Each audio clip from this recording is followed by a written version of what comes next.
Et bienvenue sur Info 83 dans notre rendez-vous consacré au municipal à la Seyne-sur-Mer, deuxième ville du Var. 9 candidats en lice parmi les candidats donc en lice. Philippe Le Sauce, c'est le dernier arrivé dans cette course à la mairie de la Seyne. Bienvenue Philippe Le Sauce. Merci Thierry, merci à Info 83 et merci aux Sénoises et aux Sénois de nous regarder aujourd'hui. C'est la deuxième fois que vous venez ici. On va parler de votre programme Respect pour la Seyne, c'est le nom de votre liste.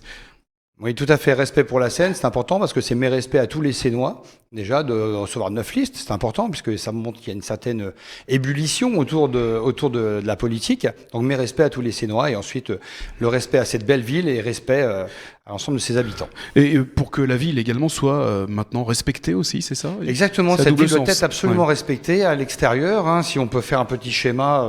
À la rigueur, c'est on doit avoir notre ville, voilà, c'est un point, on a notre ville, notre équipe, et au fur et à mesure, on va faire une synergie qui va nous amener à avoir un rayonnement au national et à l'international. C'est à ça qu'on doit arriver. Et vous allez nous expliquer comment vous allez, tout ce que vous allez mettre en œuvre justement pour ce faire. Où en est votre liste, la constitution de votre liste ? Dans ma liste, il me reste 8 personnes en fait pour combler la liste. Hein, donc c'est des gens qui sont au fur et à mesure qui se décident au dernier moment. Donc voilà, ça va être très très bien fait. Voilà, donc vous pensez y arriver, aller jusqu'au bout. Oui. Respect pour la Seyne, donc un programme. Alors moi j'ai relevé dans vos propos un mot qui revenait souvent, qui est important. En plus c'est d'actualité avec des chiffres qui sont assez en faveur de l'emploi. C'est le mot emploi d'ailleurs qui revient souvent dans votre programme. Tout passe par l'emploi, c'est ce que vous dites. L'emploi est au cœur de la stratégie qu'on doit mener. L'emploi, c'est la baisse de l'indélinquance. Si on a de l'emploi chez les jeunes, on a moins de délinquance. Si on a de l'emploi, eh bien à partir de là, les gens payent des impôts. Les impôts vont à la ville et à partir de là, on a plus d'argent à rentrer dans les caisses de la ville et nous pourrons après effectivement faire des projets. Alors justement, comment créer de l'emploi ? Qu'est-ce que vous allez proposer ? J'ai la chance de connaître énormément de chefs d'entreprise, puisque nous avons des entreprises énormes au niveau du bassin de la rade de Toulon, puisque nous avons la Marine nationale, nous avons l'ECNIM, nous avons la Naval Group, d'autres sociétés très très importantes qui sont autour, les chantiers navals. Donc nous avons un panel en fait de sociétés qui nous permettent de trouver de l'emploi. Aujourd'hui, toutes ces sociétés cherchent des employés et n'en ont pas. C'est-à-dire que la formation n'est pas adaptée aux emplois qui sont en place. Il va falloir œuvrer dans ce sens-là. Vous pensez que, et vous y croyez en tout cas, que c'est la jeunesse qui est sans emploi et 34% de chômage dans les 15-24 ans. On va avoir effectivement, va vous suivre justement dans cette... on espère, en tout cas, on va tout mettre en œuvre. C'est-à-dire que quelques-uns sont déboussolés, ne sont pas forcément au départ, ne sont pas forcément appelés à se dire je vais aller dans telle ou telle voie. Hein. Donc il va falloir absolument une adéquation entre les organismes de formation, les écoles, Pôle emploi et la mairie, qui doit créer un guichet unique pour recevoir tous ces jeunes et leur indiquer quelle peut être leur voie. Alors vous parliez de délinquance tout à l'heure, donc la sécurité, là aussi c'est ce qui se dit, il y a une insécurité et un ressenti à la Seyne-sur-Mer. Oui, on a un sentiment d'insécurité. Alors, on n'est pas partout. Le sentiment d'insécurité, ça va vite aussi. Mais ce sentiment d'insécurité arrive par le fait d'avoir déjà un problème de lampadaire. Déjà, vous avez une ville qui est dans le noir à partir de 18h, donc c'est compliqué de se sentir à l'aise. Ensuite, il va falloir que ces jeunes déjà trouvent de l'emploi. Donc l'insécurité dans votre programme pour lutter contre, en premier lieu, c'est éclairer la ville, l'éclairage de la ville. Alors non, en premier lieu, c'est déjà l'emploi. Donc ça, on commence par là. Ensuite, après, il y a des choses évidentes à faire. C'est-à-dire que dans une ville le soir, il faut que ce soit illuminé, ça c'est sûr. Il faut absolument qu'on voit quelque chose. Ensuite, derrière, on a parlé effectivement des caméras. Tout le monde est parti sur ce principe-là. Les caméras, c'est important, effectivement, dans les points stratégiques de la ville. C'est-à-dire les endroits où on a des bouchons, les endroits où on peut sortir, entrer dans la ville. Ça, c'est très important. Mais un PC effectivement armé 24 heures sur 24, avec des gens habilités à rentrer dans ce PC. Ça, c'est important. Ensuite, j'avais exposé le fait de placer une équipe cynophile. Donc, nos amis à quatre pattes sont les mieux placés aujourd'hui pour trouver des stupéfiants et trouver des explosifs. Donc on peut aujourd'hui avoir une équipe cynophile au sein de la police municipale et même la prêter ou la mettre en exergue et la mettre à disposition de la police nationale ou autre. Alors ça existe déjà dans la gendarmerie, ça existe dans la marine nationale. Nous pouvons aujourd'hui le faire aussi au sein d'une police municipale. Ça va passer donc par ces trois axes, Oui, voilà. avec l'emploi principalement. Et l'utilisation surtout de notre police municipale, qui aujourd'hui, il y a 59 personnes, hein, donc ça suffit amplement pour l'instant. Hein. Il faut déjà voir ce que ça peut donner dans un premier temps. Et ensuite, en fait, les manager d'une façon peut-être différente, de façon à avoir la base des immeubles qui ne soient plus envahis par des dealers ou autres. Dans tous les immeubles, Porte-Marine, ça va des Sablettes à la Cité Berthe, hein, il n'y a pas que la Cité Berthe. Hein. Alors, autre thème également, le logement. Alors, on parle de logement social à la Seine-sur-Mer. Oui. Il y en a beaucoup. Par rapport aux autres communes, par exemple, de la métropole. Nous avons 18% de logements sociaux. Alors, ce qui est loin des 25%. Devant. C'est pas assez. On devrait arriver à 25%. C'est la loi. Donc, il faut y arriver. Si la loi, il faut l'appliquer. Maintenant, il faut voir ce Mais on est trop en avance par rapport à certaines communes. On est en retard, puisqu'on devrait arriver à 25%. Non, mais si on les compare à des villes comme Toulon, comme... Tout à fait. Eux, ils sont largement, en retard. Mais nous ne sommes pas en avance. Nous devrions faire mieux. Ça, c'est certain. Alors, justement, vous voulez tendre vers les 25%. C'est la loi, donc on doit y arriver obligatoirement. Maintenant, il va falloir voir comment faire. C'est-à-dire, est-ce qu'on crée tout de suite 25% de logements sociaux par rapport aux logements existants? C'est-à-dire construire que du logement social? Est-ce qu'on fait que ça? Ou alors, parce que plus on va construire, c'est un pourcentage, donc plus on va construire de logements, plus il va falloir de logements sociaux. Donc, c'est sans fin, en fait. Donc il va falloir une discussion sur le sujet vis-à-vis des villes voisines, à savoir, est-ce que la pénalité que nous avons ne doit pas être supportée avec les villes voisines, la métropole, par rapport à ces 18% que nous avons, et les autres sont à 11%. Alors, vous n'allez pas dans le sens en fait de ce qui est proposé par les autres candidats, c'est-à-dire stop à la bétonisation de la Seine-sur-Mer. Il va falloir quand même construire des logements sociaux. Oui, on ne doit pas faire de bétonnage, ça c'est certain, on doit arrêter ce bétonnage, il faut absolument que les canalisations suivent, il faut que les routes suivent avant de commencer déjà à augmenter le nombre de logements possibles. Mais ensuite, ces 25%, on doit y accéder, c'est la loi. Donc si on ne respecte pas la loi dans une ville, on a un problème. C'est les logements vacants, par exemple? Exactement, c'est-à-dire qu'au fur et à mesure, les logements vacants vont être disponibles et ils vont être utilisés pour des logements sociaux. Aujourd'hui, je crois qu'il y en a 276, presque 300 de disponibles aujourd'hui, il va falloir les utiliser. Alors il y a plutôt une bonne nouvelle puisqu'on parle de logement, c'est justement Bois Sacré, oui. Le chantier Bois Sacré qui risque d'être stoppé, annulé en tout cas le permis de construire. Alors bonne nouvelle ou pas bonne nouvelle, je sais que Bois Sacré effectivement, moi je suis un peu contre, c'est carrément d'ailleurs, c'est-à-dire ces logements, tant qu'on n'a pas refait des routes, des canalisations, on ne peut pas commencer à construire. Aujourd'hui effectivement, on a vu ça dans le journal, le Bois Sacré, en fait la loi littorale l'impose d'être à une certaine distance des berges. C'est pas le cas du projet Bois Sacré, donc il va falloir le retarder ou l'annuler. Donc pour vous, c'est ni une bonne nouvelle ni une mauvaise nouvelle. C'est bien. Il faut faire autre chose. De toute façon, on ne peut pas construire à tout va comme on le fait aujourd'hui.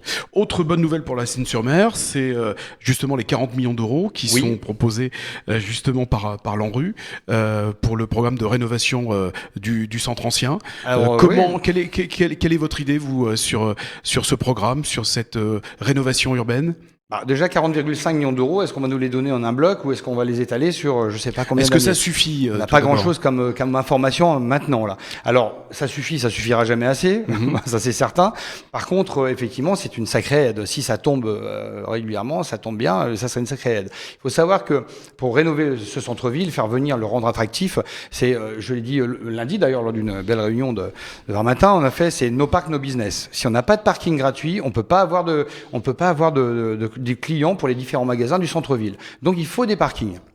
J'ai réuni dernièrement les responsables de chez ParkUp, ils viennent de Montpellier, ils sont venus voir le parking des Esplageoles, ils sont venus voir différents parkings ou emplacements de la Seine-sur-Mer. Il faut savoir qu'aujourd'hui, la création d'un parking revient à peu près à 4 000 € la place, par ce système. 4 000 € la place. Sur le parking des Esplageoles, ils peuvent construire jusqu'à 1200 places de parking. En un mois, vous avez 1200 places de parking qui peuvent être faites. C'est énorme. Donc à partir de là, est-ce que c'est pris par des investisseurs privés? Est-ce que c'est pris par des investisseurs publics? Est-ce qu'on fait moitié-moitié? C'est-à-dire que les parkings seront achetés par une certaine partie de la population ou des commerçants qui vivent autour et qui paieront du coup l'ensemble de la structure qui sera mise en place. Ça, on peut faire. Alors, la Seine est tournée vers la mer, d'ailleurs vous le dites dans votre programme. Un peu mon domaine. C'est votre domaine, effectivement, de par votre profession passée et activité présente également. Je pense que dans votre programme, vous avez des projets justement autour de la mer. Alors, le projet principal autour de la mer, c'est d'abord une cité de la mer. Donc, une cité de la mer, aujourd'hui, on nous parle effectivement d'ateliers mécaniques transformés en cinéma, donc 9 salles de cinéma, etc., avec des problèmes de parking adjacents. Puisque vous en parlez, c'est un bon projet pour la Seine-sur-Mer. Oui, non, mais de toute façon, tout ce qui se construit et se met en place, c'est un bon projet. Dans tous les cas de figure, il faut que cette ville évolue. Il faut des projets qui amènent les habitants à bouger de chez eux. Donc ça, c'est très très bien. Bon, on a déjà une très très belle ville et on peut quand même se déployer dans la ville tranquillement. Maintenant, ce projet est intéressant. 9 salles, je suis pas persuadé que pour 64 620 habitants ce soit nécessaire, mais nous avons un projet au niveau de notre liste, c'est-à-dire qu'on peut faire venir 3 sous-marins vont être disponibles très rapidement, puisque les SNA actuellement, les vieux SNA type Ruby vont partir à la casse les uns après les autres, et donc ils vont être remplacés par les Barracuda. Donc on va voir ces sous-marins arriver, et donc on va avoir des sous-marins disponibles. Aujourd'hui, le Redoutable à Cherbourg a rapporté 3 millions d'euros en 10 ans. C'est un projet qui n'est pas anodin. Donc le but est de faire venir dans cet atelier mécanique, et pourquoi pas, nous sommes en relation avec les CNIM actuellement, nous devons le voir, avec les terrains qui sont disponibles, faire une cité de la mer, retraçant en fait l'ensemble des activités de la rade de Toulon. Nous avons donc le sous-marin à visiter, représentant la Marine nationale et Naval Group, des cloches de plongée profonde, représentant la COMEX, l'Ifremer, et des ateliers liés à la mer pour représenter les éleveurs, les pêcheurs et toutes les autres activités liées au maritime. Ça, c'est très important, puisque les croisiéristes qui viendront à la Seine-sur-Mer pourront aller visiter quelque chose. Toutes les familles de Toulon à la Seine, à Saint-Mandrier, pourront venir visiter par la mer la cité de la mer. L'intérêt, ça serait, c'est toujours pareil, d'avoir un parking qui soit placé à Brégaillon, et de ce parking, on accède à la cité de la mer par la mer. Ainsi, on ne bloque pas l'ensemble du centre-ville de la Seine. Et donc, des petites navettes maritimes tous les quarts d'heure feraient le relais entre Brégaillon et la cité de la mer. De Toulon, on accède par la mer. De Saint-Mandrier, des Sablettes, on arrive par la mer. Et on va quelque chose enfin à visiter qui retrace la ville, c'est-à-dire l'histoire de la ville par ses anciens chantiers. On retrouve les anciens chantiers, on retrouve toutes les activités autour de la rade de Toulon, et on met en valeur enfin tout notre savoir-faire français sur le maritime. Alors, recréer donc une attraction et une attractivité à la Seine-sur-Mer par la mer, oui. Justement, vous avez chiffré ce que ça pourrait rapporter à la Seine-sur-Mer et ce que ça générait en termes d'emploi également. Alors, aujourd'hui à Cherbourg, donc c'est à Cherbourg, on n'est pas dans le Var, c'est à Cherbourg, ça a rapporté 3 millions d'euros. Le Redoutable a rapporté 3 millions d'euros en 10 ans. Nous avons beaucoup plus de personnes, puisqu'ici, nous sommes une région touristique, et donc de la région, c'est-à-dire de Marseille jusqu'à Nice, on peut très bien venir visiter cette cité de la mer qui est extrêmement intéressante. Il faut savoir que il y a une continuité urbanistique importante sur ce lieu, puisque vous avez les mises à l'eau après le casino, vous avez un casino Joie, vous avez des grandes mises à l'eau que l'on doit aussi, ça c'est l'objet d'une tractation qu'on aura avec la métropole, mais qu'on doit pouvoir utiliser, puisque nous avons 12 ports à la Seine-sur-Mer, nous n'avons pas de mise à l'eau. Aujourd'hui, vous avez Saint-Elme, mais qui est toujours pleine de Posidonie. Vous avez la Verne qui est cassée. Vous avez le port du Manteau qui est dans un état pitoyable. Et donc, nous avons 12 ports, mais aucune mise à l'eau publique. Il va falloir absolument y arriver. Donc, on arrive à ça. Donc, nous avons les 2 mises à l'eau. L'école de la mer, qui doit être dédiée au maritime, puisque nous avons une profession qui est extrêmement élitiste. Et donc, si on fait autre chose que du maritime, on n'est absolument pas perçu comme tel. Donc, aujourd'hui, nos mécaniciens qui sortent de l'IPFM, donc de l'école de la mer, font en même temps, ont à côté d'eux, de l'onglerie et de la coiffure. Je vous laisse imaginer les réflexions qu'il peut y avoir vis-à-vis de cela. Ensuite, vous avez donc cette cité de la mer qui doit avoir lieu. Et après la cité de la mer, vous avez des chantiers navals nouvelle génération. Et puis Monaco Marine à la fin, sur le même espace, espace Grimaud. Au bout, vous avez Monaco Marine qui représente le must du bateau, du nautisme aujourd'hui, avec les yachts de luxe. Yachts de luxe et aussi voiliers, on a les deux. Mais on est dans le luxe. Donc c'est très intéressant d'avoir cette continuité urbanistique entre le casino, donc les formes, et Monaco Marine. Alors donc on a bien compris, tout sera tourné principalement. Il y a d'autres projets justement dans votre programme. J'ai parlé de ça parce que c'est ce que je connais le mieux quand même. Si on peut l'évoquer rapidement, puisqu'on arrive au terme de cette interview. Alors à côté, nous avons quand même quelque chose d'important, ce sont les tours. On a des tours. On a parlé tout à l'heure des logements sociaux, et on s'aperçoit quand on se déplace dans les différents endroits que en fait souvent les terrains sont en friche autour des tours.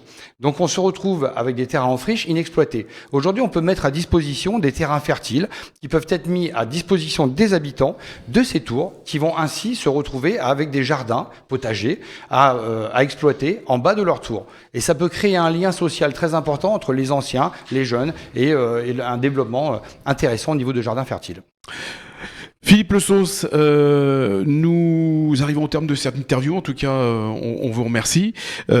Prochain rendez-vous pour vous, donc ça sera le dépôt de liste. Oui, ce sera le dépôt de liste. Le prochain rendez-vous, ce sera le dépôt de liste. Donc on est sur la fin et puis on va présenter tout ça activement et montrer un peu ce qu'on sait faire. On peut le faire. Voilà. Alors les jeunes aussi, c'est important parce qu'on n'en a pas parlé. C'est très important. Dans le domaine du spectacle, c'est important. On a vu il y a 3 ans l'arrivée de Sea Shepherd. Il y a eu un concert gratuit pour 4000 personnes aux Sablettes. Ça s'est très bien déroulé. Là, la mairie, bravo, c'était très bien déroulé. Mais il faut absolument que on crée un espace de concert estival aux Sablettes. Ça a très bien fonctionné. Je vois pas pourquoi on pourrait pas le faire tous les étés. Un peu comme le Gaou à Sifour à l'époque.